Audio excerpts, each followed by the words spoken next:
Okay, did you want me to do my bit now, Miss Raven?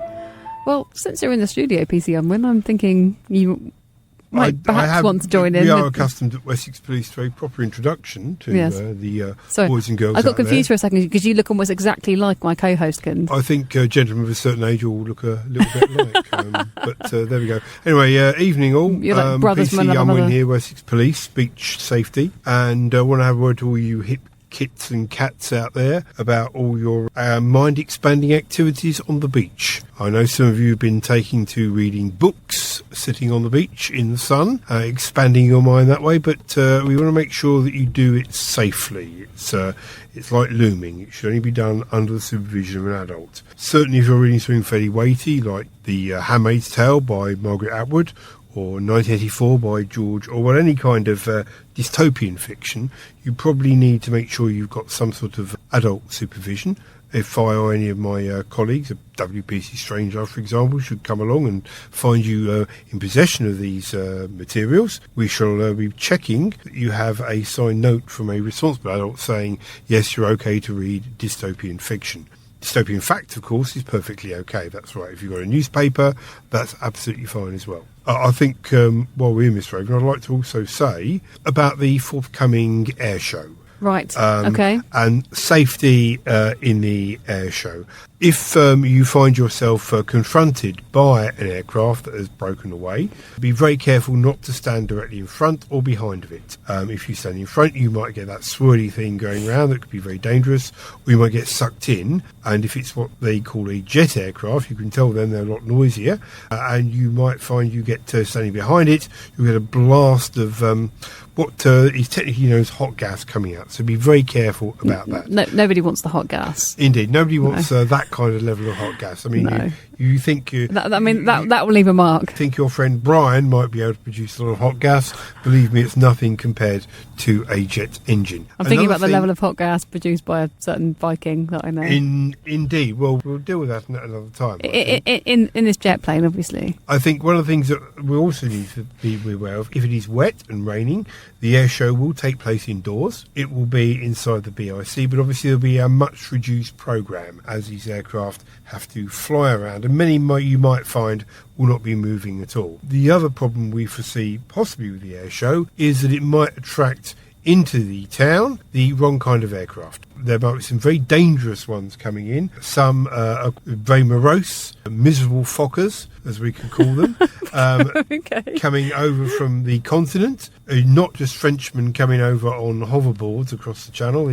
Some of these planes might come in uninvited, and we need to be very careful about that. You need to spot them. There will be aircraft recognition charts posted up. Some of our older listeners might remember these from during the war, when you had to spot these are hostile aircraft coming in, and we don't want any more of them coming in anymore at all, because it could cause a great deal of problems. We don't want the wrong kind of aircraft coming in, and we don't want them mingling with our nice aircraft that are going to be very well behaved. So be very careful about that. If you do find yourself confronted by one of these hostile aircraft, my advice is to get on their tail as quickly as you can, get in really close, and press the trigger in short, confirmed bursts as close as you possibly can, and that should either see them off or deal with them and they will disappear into the sea somewhere.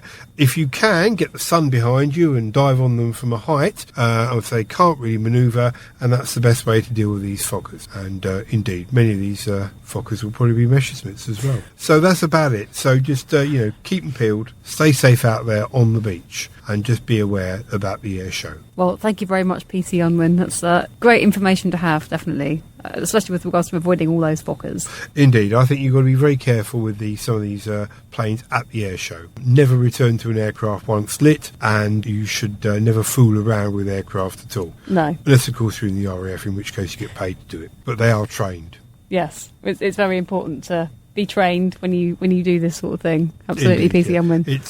It's not. We don't recommend at Wessex Police anybody just buying an aircraft and flying it without some sort of education programme or series of lessons from a trained aircraft handler. How are you finding the general atmosphere on the beach in the run up to the Air Festival? Have you seen any signs of any impropriety or anything like that? Or are you generally happy? The council has managed to organise everything very well. Of course, now it's a bigger council because obviously Poole and Christchurch have been annexed annexed by Bournemouth and become part of the Greater Bournemouth area, which is can only be a good thing for them. I understand Poole has now got electricity almost everywhere now, and Christchurch has been brought into the 21st century. Well, the last I heard, they'd sort of discovered the wheel, so It's a great find for them. And things were moving very quickly for them as of the last I heard. So that was last month. I think last week they discovered electricity. There has been a lot of re-education of these people needed. Now they are part of Greater Bournemouth, yes. Yes.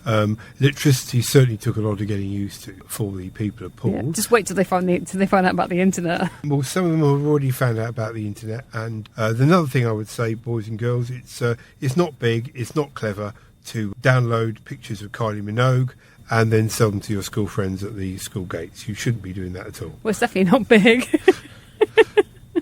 Well, I think we don't really need to go there, but yes. So let's use the internet safely and wisely. Well, I'm referring to the fact that Kylie Minogue is rather small. I think it depends on how big you blow the JPEG up to, Miss Raven. I'm not quite sure of these things.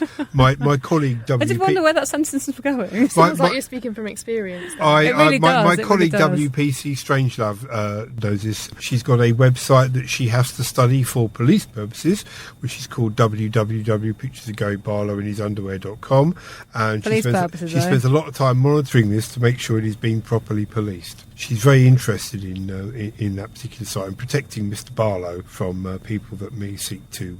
Well, if they find a similar sort of David Tennant themed website, let me know. I could happily join the police and take part in the I'm with you on that one. The very honourable work.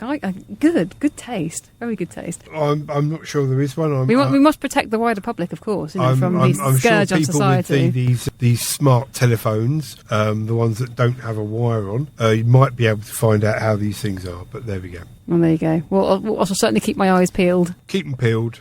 Stay sharp. Yeah. Well, thank you for joining us, PC Unwin. Speak soon. Thank you very much. Well, that was interesting.